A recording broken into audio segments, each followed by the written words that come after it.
በስመ አብ ወወልድ ወመንፈስ ቅዱስ አሐዱ አምላክ አሜን። ይህንን ድምፅ በያላችሁበት ቦታ ሆናችሁ የምትከታተሉ ክርስቲያኖች ሁላችሁ እንኳን ለመድኃኒታችን ለኢየሱስ ክርስቶስ ብርሃነ ጥምቀት በሰላም አደረሳችሁ ላለው አሁን የምንገኘው በጆርጂያ አትላንታ ሁሉም አድባራት በአንድነት በሚያከብሩበት በኢትዮጵያን ኮሚኒቲ አዳራሽ ውስጥ ነው የምንገኘው። ዛሬ የምናከብረው የከተራ በዓል ነው። ከተራ እንደምናውቀው የጥምቀት ዋዜማ ነው። ከተራ የሚለው ቃል ከተረ ከሚለው የግዕዝ ግስ የወጣ ሲሆን ከተረ ማለት ገደበ ማለት ነው።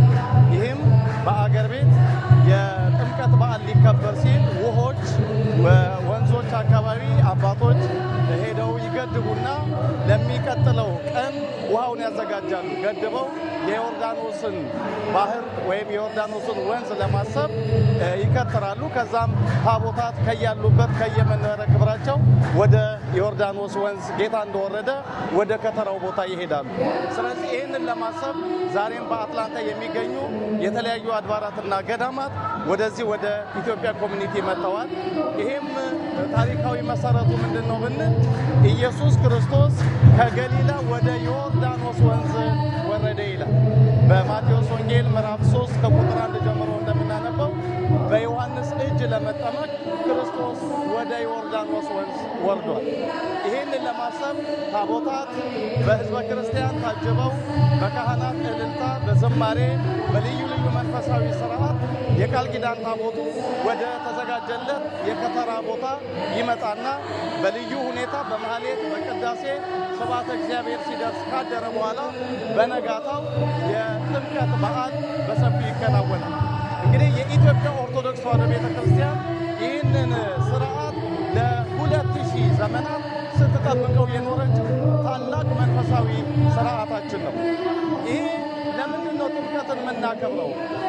ጥምቀትን የምናስብበት ዋናው ምክንያት ምንድን ነው ከተባለ የባርነት ደብዳቤያችን የተደመሰሰበት የልጅነት ክብራችንን ያገኘንበት መጽሐፍ ቅዱስ የእግዚአብሔር ልጅ የዲያብሎስን ሥራ ያፈርስ ዘንድ ተገለጠ እንዳለ በአንደኛ ዮሐንስ መልእክት ምዕራፍ 3 ቁጥር 8 ላይ ኢየሱስ ክርስቶስ ባርነታችንን በክብር ሊለውጥ ውርደታችንን በክብር ሊቀይር ወደ ዮርዳኖስ ወንዝ መጥቶ እሱ ተጠምቆ እኛ እንድንጠመቅ አርአያ ምሳሌ የሆነበት ዕለት ነው።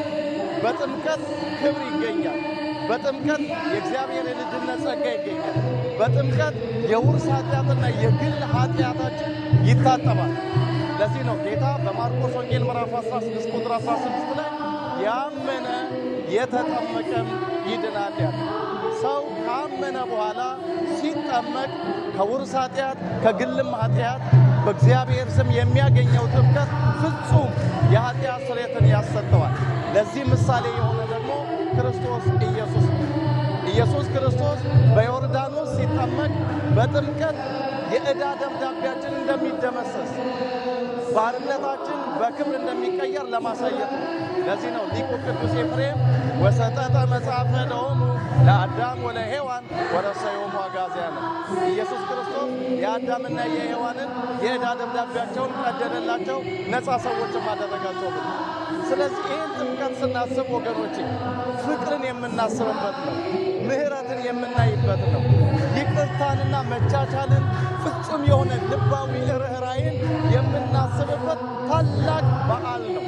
እግዚአብሔር የበደለውን አዳምን ይቅር ያለበት፣ እግዚአብሔር በሔዋንና በልጅ ልጆቿ ላይ የመጣውን እርግማን የሻረበት የይቅርታ መታሰቢያ ነው ጥምቀት። ዛሬም ጥምቀትን ስናስብ ወገኖቼ በዘር የተለያየን፣ በቋንቋ የተለያየን፣ በተለያየ የፖለቲካ አመለካከት የተራራቅን ሰዎች ልንኖር እንችላለን። በክርስቶስ ኢየሱስ ግን አንድ ነን። በጥምቀት ግን አንድ ነን። ፍቅርን፣ ይቅርታን፣ ምሕረትን እርስ በርሳችን ልናደርግ ይገባል። መጽሐፍ ቅዱስ ሁላችሁ በክርስቶስ ኢየሱስ አንድ ናችሁ ነው የሚል። ባሪያ የለም ጨዋ፣ ሴት የለ ወንድ፣ ሁላችንም በክርስቶስ ኢየሱስ አንድ ነን ወገኖቼ። ጠላት ሰይጣን በመካከላችን ገብቶ በብዙ ነገር የለያይቶናል፣ በብዙ ነገር አቃቅሮናል፣ በብዙ ነገር ውስጣችንን በሐዘን ሞልቶታል። ይህንን ሐዘን ይህንን ጥላቻ ይህንን ክፉ መንፈስ ከውስጣችን ሰብረን ሰላምን ለምድራችን በተለይም እንደ ብሔር ብሔረሰብነት እንደ ኢትዮጵያዊነት በአንድነት ልንቆምና ለሀገራችን ለሕዝባችን ለቀጣዩ ትውልድ መልካም ነገር ማድረግን የምንችለው ከክርስቶስ ኢየሱስ የተማርነውን ምሕረት፣ ይቅርታ፣ ቸርነትን ለወገናችን ለኛም በማድረግ ይህን ካደረግን ወገኖቼ በዓሉ ገብቶናል ማለት ነው። በዚህ አይነት መንፈስ በዓሉን የምናከብር ከሆነ በእውነትም የክርስቶስ ፍቅር ወደዚህ ዓለም የመጣበት ዓላማ በሚገባ ተረድቶናል ማለት ነው። አሊያ ግን በየዓመቱ ጥምቀት ነው እያሉ ልብስን አሳምሮ በመዝሙር ብቻ ተገናኝቶ መበተኑ ትርጉም የለም። ከዚህ ተለያይተን የምንባላ ከሆነ የምንናከስ ከሆነ አንዳችን ለሌላችን የነገር ድንጋይ የምንጠርብ ከሆነ አንዳችን ለሌላችን የእንቅፋት ወጥመድ የምንተበትብ ከሆነ ወገኖቼ ክርስቶስን አልተረዳነውም። የመጣበት ዓላማ አልገባንም ማለት ነው። ክርስቶስ ፍቅር ነው። ክርስቶስ ይቅር ባይ ነው። ክርስቶስ መሐሪ ነው። ከኔ ተማሩ እኔ የዋህ በልቤም ትሑት ነኝ ያለ ጌታ ነው። ስለዚህ ከክርስቶስ ምሕረትና ይቅርታን ተምረን እኛም የምሕረትና የይቅርታ ሰዎች ሆነን በዓለ ጥምቀትን በፍቅር እንድናከብረው በቤተ ክርስቲያን ስም መልእክታችንን እናስተላልፋለን። መምህር ታሪኩ አበራ ነኝ። እግዚአብሔር ይስጥልኝ።